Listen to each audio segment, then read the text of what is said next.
Hey, it's Sick Boy for the Gaminganarchist Collective, and marvel at the fact that I have joined the 20th century with regards to video editing technology. Yeah, I am literally the new Josh Trank. I am a lens flare obsession away from J.J. Abrams. Go fucking me. Speaking about my technical prowess, I put together a nearly 3-hour stream where I went through Assassin's Creed Syndicate for the first sort of 3 hours of the game and made commentary on what I thought the gameplay was like, and have you sat there talking for a while, had a very lively comment section. It was going really well. Until after I did the video, I'd realised I didn't have my fucking mic turned on, so I'd just been miming and talking to myself the entire fucking time. So yeah, go fucking me. I am clearly a complete and utter inept fuckwit. So I'm going to do this. I'm going to try out a new format. I'm going to do a bit of a first impressions. So I've taken my stream and I've chopped it up a wee bit and I'm going to talk about it. So we'll see kind of how this goes. So first off, as I said, bought it, got it ahead of release. Bought it on the PlayStation 4. So for my sins, I wasted 40 quid for you guys. I hope you're fucking grateful, because I wouldn't have bought this otherwise. So, too long don't watch. It's better than Unity.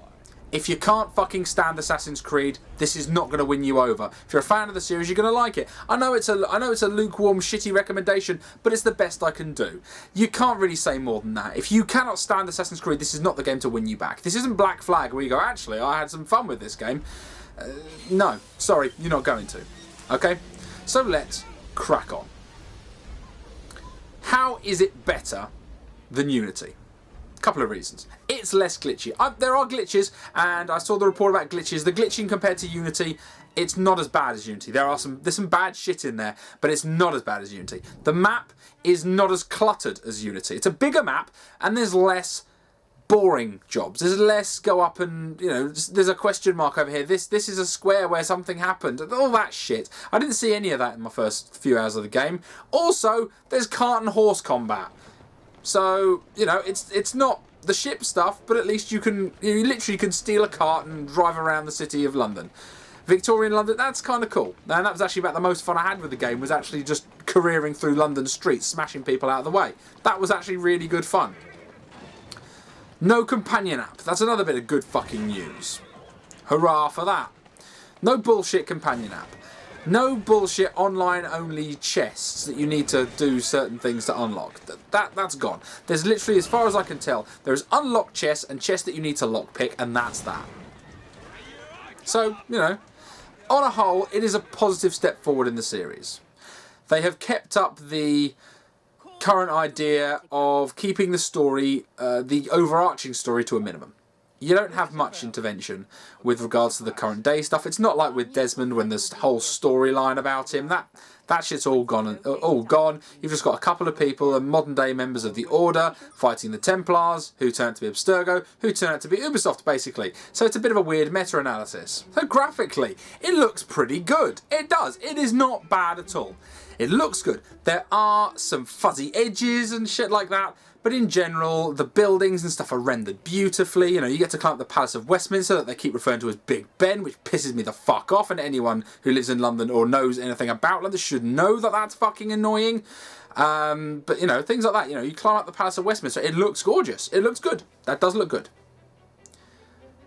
So, other net positives. There is a levelling system with regards to enemies in order to kind of gateway certain content and promote upgrades.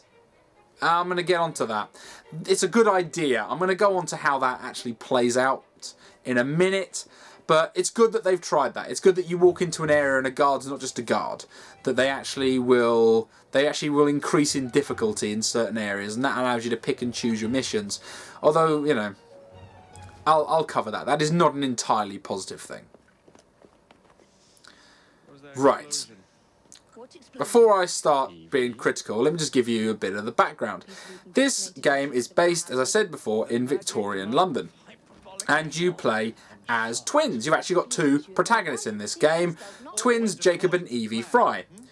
Jacob being the standard Assassin's Creed protagonist, Evie being a little bit more stealth orientated. There's not really much difference. I mean, they did play a bit different. I played a lot of the game as Evie just to get a feel about how different she was, and she wasn't really all that different. She had different attacks. She had a cane, so she could fight with a cane, whereas Jacob tended to be more of a fist brawler, and then you could obviously get knives and other weapons and stuff you upgrade. So that was nice to have a different protagonists. Different missions required different characters. I'd quite like if you could have a free reign and the missions were set up in such a way that you could play them in different styles, but no. This is a stealthy level. This is a more of a combat-y level, so you pick the characters accordingly. That is a bit of a bugbear, to be honest. I didn't really like the fact that they told you who had to play what mission. That's a bit annoying. I think it would have been nice if they just played it and said, well, you can play it a stealthy way. Easy stealth mode, play as Evie. Hard stealth mode, play as Jacob. Easy combat mode, play as Jacob. Easy stealth mode, play as Evie. That could have been a good option to allow a bit of dynamic play in the game and actually have you organically choose your own difficulty level. So, as you go through Victorian London, you come across a number of historical figures, as is the Assassin's Creed want to do. I am aware you come across Karl Marx. I'm aware you also come across Charles Darwin. Didn't get as far as that into the game. I got as far as meeting Alexander Graham Bell and Charles. Look at that fucking comb over Dickens. Look at that fucking comb over. That is pretty fucking special. Look, you could drive a car down that parting. That's pretty fun. That's pretty fun. Give them that. So, let's get this over and done with. Glitches. Yeah, there are fucking glitches. There are pathfinding glitches. There's clipping. Oh, the fucking clipping. I know that the more complicated a world gets, the harder it is to have your clipping work properly, but the fuck is this shit? Come on. And let's not even pretend that this is acceptable. The mystery of the fucking Phantom Cockney. He doesn't exist. He just carries boxes and carries his little Batman hookshot around. He's not even rendered in the fucking cutscene. I mean, that's fucking piss poor, Ubisoft. That is really fucking bad. I mean, it's funny, and at least they've got... I mean, what did you just... Well, you know what, we're having problems, okay? So we had the skeletal models, and then the skin wasn't rendering, and they were looking like Mars attacks. So we decided, you know what? Just fuck it. Just disappear the entire fucking thing. Is that what you were doing? Was that your fucking plan? Really? Because it's not a very good one. I mean, Jesus fucking Christ. So yeah, glitches, not as bad as people are saying, but yeah, there are some fucking glitches. And that shit is unfucking acceptable. I mean, look at it. So, let's move on to the stealth. The stealth is not a high spot. It never has been a high spot for Assassin's Creed games. Again, so, you know, you're a fan of the series, none of this is going to bother you. But my fucking God, the AI... The AI, the fucking alert AI. I mean, okay, look at this, okay? Here's a stealth mission where I have to take out a guy in an area full of NPCs and mobs. Now watch. Watch as I alert them. And so I run away. And running away. Now, this is not like your other sort of stealth games where they go, right, they send people out after you. They get reinforcements. Obviously, they have the bell system for reinforcements, but they don't call, they don't like start whistling for reinforcements or start guarding the perimeter. No, what happens? They just all mob after you, allows you to climb over a building, drop down the building, take out the target, and run the fuck away. That's pretty fucking disappointing. And look. I mean, look at this shit. What are you doing? What are you doing? Who are you after? Why are you halfway through a fucking wall? And this is only in a couple of hours of gameplay, and there are plenty of examples of stupid fucking AI which knackers up the stealth. Also, detection. Okay, when the enemies are not in alert mode, they are fucking deaf. They have to be fucking deaf. Watch this. I sneak up, break cover, get seen by a brute, beat the fuck out of him. Okay, so he shouts, there's a fight. I walk along and then suddenly realise, oh, hang on a minute. There's a guy literally just fucking squatting there who didn't hear a thing. He's just pretending to be a grotesque on the side of the building or something because he didn't detect that literally 10 feet away your mate was getting beaten to death and you didn't even fucking notice. I mean, that's terrible fucking stealth AI. That is fucking dreadful. That kind of shit. The stealth, don't tell me this is a fucking stealth game. It is not a stealth game. They put the stealth in place, but it's fucking cheap and shit. It's really fucking terrible stealth. It's abysmal. Not an acceptable degree of a stealth game. Don't fucking play this as a stealth game. It is fucking awful. Sneaking about a bit game, maybe. Stealth game, get fucked. So let's move on to the combat. So the combat, same old basically. You can counter parry spam your way to victory. It's standard Assassin's Creed fare. But I mean, look at this fucking parry window. Holy shit. Dark Souls. You have a lot to learn about the intricacies of parry timings. The fuck was that? There's even an update. There's even an upgrade where you can increase that time and increase the damage of your resulting parry. And it's an early unlock too. Might as well just call this fucking easy mode. I mean, shit. So it's the standard fare. You square bash to death. You have triangle in place for dodging projectiles. You then have X for guard break. And circle for be invincible when the yellow bar flashes. Yeah, I don't like the HUD for the combat because it's partially flash over the head, sort of Arkham style, and it's partially context sensitive in the bottom right hand corner. It's not meshing terribly well for me, and it doesn't flow well. The combat is janky. It is not fluid. This is not, again, this is not a combat game. It's not a stealth game. It's not a combat game. It's a looking and climbing over stuff game, really. The combat is fucking weak. Now, I said I would mention how they deal with the levels of enemies. Oh.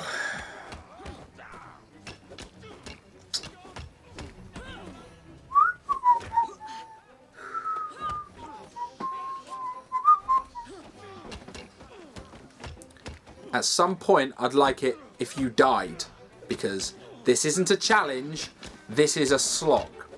This is the problem. The way to increase the difficulty appears to be take the same enemy and make him take more damage before he falls. Sorry, that's shit. It just is shit. There's no other word for it. It's a shitty method. Elder Scrolls Oblivion did this better, where they would change the enemy types depending on your level. That's one way of doing it. Another way of doing it is having different enemies with different movesets, different weapons. Not doing what the old Assassin's Creed game did and just throw more enemies out there. Actually have harder enemies, not enemies that are harder to beat. The same, if you've beaten the timing mechanism to take out one of these guys, it's just do the same thing forever. That's a grind. That's fucking boring. I'm sorry, that's shit. That's shit. That is a shitty way of implementing it. Good idea. So Ubisoft, I give you points on a creative idea. I take them away for doing it in a fucking cack-handed, lazy-ass way that doesn't fucking work. So, you know, good thinking, 10 out of 10 for effort. Come see me after class. You've got some shit to learn. I mean, fucking hell. It's just ridiculous. It's ridiculous. I mean, it's nice that the police have at least that they can just go straight through your attack and just, you know, beat you over the fucking head with a truncheon. That at least gives them some variety. But the fact that you can just counter-beat them, counter-beat, counter-beat, counter-beat, counter-beat, go get a coffee while you're sitting there with two fingers. You can do whatever. You could be texting, you could be reading a book. Just press the two buttons. Let's just hold the controller in one hand and just... circle, square, circle, square, circle, square, circle, square, circle, square, square, square, square, circle, square, square, square, triangle. You don't have to do anything. There's nothing frenetic about this combat. It's fucking lazy and it hasn't changed. And speaking of things that haven't changed, since Assassin's Creed 3 and they added the improved running so it wasn't over just square buildings and going from handle to handle, they allowed you to go in through trees and it allowed a certain amount of janking around as you were running. This needs a major overhaul now. Now that you're in practically modern day, you have got far more intricate areas to play with. Your method of movement doesn't work very clearly. Look at this. At the very, very beginning of the game, I thought, I'm going to go across those beams and I'm going to slip through and then run across the roof. But oh no. You can't climb through the fucking roof. Here's another one. Attacking off a building. Perfectly normal thing that anyone should be able to do. I'm hanging on something. There's a guy. Press attack. I should jump off and fucking assassinate the twat. Air assassinate from hanging on something.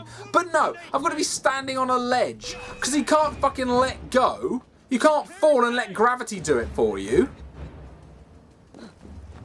I just have a little animation where they pull themselves up and push off the fucking surface. This was annoying. It reminded me I was playing a game. I went, oh, hang on. No, I've got to press circle and then like it ruins the fucking... It breaks the immersion when you have to go, oh, hang on. I'm in climb mode. I'm not in combat mode. I need to press this button to enter combat mode. No, you fuck. Attack has no... is not part of the climbing mechanics. So I should be able to use the attack buttons to disengage from whatever I'm holding on with. And if it falls and I die, it's my fucking fault. Don't go, no, sorry, you can't come down from that. No, you have to press the drop button to do that. You can't jump off. Well, you can do a wall jump, but it just feels fucking janky in last gen. In fact, fucking last gen, it feels like Prince of Persia Sands of Time. It just... Come on, I know that's where you got this mechanism from, but could you do some fucking innovation, please? Could you please make it smoother, transitioning between these different modes? Because to me, it feels so fucking sloppy. But none of you care about any of those things, do you? There's only one thing you truly, truly care about. Representation. Oh yes, because we've got women's now. So, of course, not only do we have discount Hugh Jackman, but also we have Lady McStabby, female underwear model, penguin impersonators, and fat women. Lots and lots of fat women, for some reason, in Victorian London. When they're novel and they're repetitive, they're shit. Kudos for having a transgender character, but I'm pretty sure Tumblr are going to lose their shit when they see Beardy McFucking Tranny here. This isn't going to go down very well. Look, here we have Inspector Abberline, dressed as a transvestite with a beard. For laughs? Tumblr? You can't joke about trans fucking... You cannot, sorry, not trans, you can't joke about cross-dressing because that's transphobic. You can't have a trans character and then be fucking transphobic in the same fucking half hour of gameplay. You'll cause seizures within Tumblr unless that's what you're trying to do. If you're trying to cause such cognitive dissonance that some Tumblrians actually implode scanner style, okay, I'll give you that. If you're trying to just get their heads to explode, alright, okay. Fair play. Trollololol for you. But if not, you know, nice attempt for trying to appease the representation crowd. But you fucked it. Actually, while I'm on things that are a little bit odd, what the fuck is up with the Fight Club style shit that goes on? I mean, look at this. Okay, we're all standing together. Okay, now I'm just going to go climb up the building. And I'm going to climb up the building because that's what's going to go on. And oh, lo and behold, let's trigger a cutscene. Look at what Starrick has done to the city. Whitechapel is riddled with crime. Child labor, despite regulations. A gang known as the Blighters overruns the streets. And Templars manipulating behind the scenes. As in all the other boroughs, we need to return this city to the people who built it in the first place. We will. And everyone's on the top. It's like they all exist in my fucking head. That's sloppy. At least animate them climbing up fucking behind me. Or at least have them talking so I think they're climbing up behind me. But no, I've left them and I'm climbing and now they're fucking already there. Again, go to where a mission is. My twin is magically fucking there. As if it's Tyler Durden. Jesus. And the one biggest thing that I cannot forgive in a game set in fucking Cockney London, right? Now, I'm going to drop back to the accent I'd have if I were hanging around my mates, okay? Now, when you've got a gang, yeah? And they're called the Blighters, which is a fucking stupid name, I'll have to add. The Blighters? The Blighters, yeah? Not the fucking Blighters. Blighters. Oh, the Blighters. Oh, we must go after the Blighters. I am a Cockney sparrow. Chim chimney Mary Poppins. Holy fucking shit. I don't mind the fact that the main characters don't actually have a Cockney accent and occasionally kind of slip a little bit into a London accent. Sorry, a little bit far too home counties and private school for my liking. But no, we have to talk like this because we are from England. Oh no, the Blighters. Now let us run around Lambeth. Fucking hell. I mean, it's weird enough when the accents are totally out of fucking proportion. When you have Arno in France sounding about as fucking French as the Sugar Puff monster. But holy fuck. That bugs me because you're having English actors do English voices in London and occasionally twisting a little bit, bending a bit towards the Cockney. You didn't even have the fucking villains sound like Cockney villains. I didn't hear any of that shit. Could you not have had a little bit of fucking shine your boots, governor? I know it's fucking annoying. I know it's a little bit patronising. I mean, we don't have to have the Mary Poppins voice, though. We don't have to have the chimney sweep. But you could have people talking like they're from fucking London. It wouldn't be a bad idea, would it? What, there are no fucking voice actors in London? Have you not looked them up? There's fucking half the voice actors in the fucking world who live in there. Jesus Christ, there's not one who can say the word fucking blighter properly. Sorry. Pointless fucking rant, but I had to get it off my chest. Bugs me. And that's the whole takeaway of this game. It bugs me. It should be better. And it's just not. It's not a challenge. It's not as fun as it should be. It should be more. It should just be mindless fun, and it's not because it's janky. It's not a challenge. So those are the two realms of excitement. Is it fun? Then I'll play it if it's not a challenge. Is it a challenge? I don't really care if it's fun or not. But this is like neither. It's a non-entity of a game. It's an improvement. But it's an improvement. It's like sticking a flag in a pile of shit. So, I think it's time that I stay away from my marvellous green screen technology. Sorry. Yeah, sorry. I'm still in my room. I'm still up in my games room. I've just, got a bit of flannel up on the wall and a couple of light bulbs sticking at my face, Exciting, techie shit like that. Anyway, guys, thanks a lot for watching. Catch you guys later.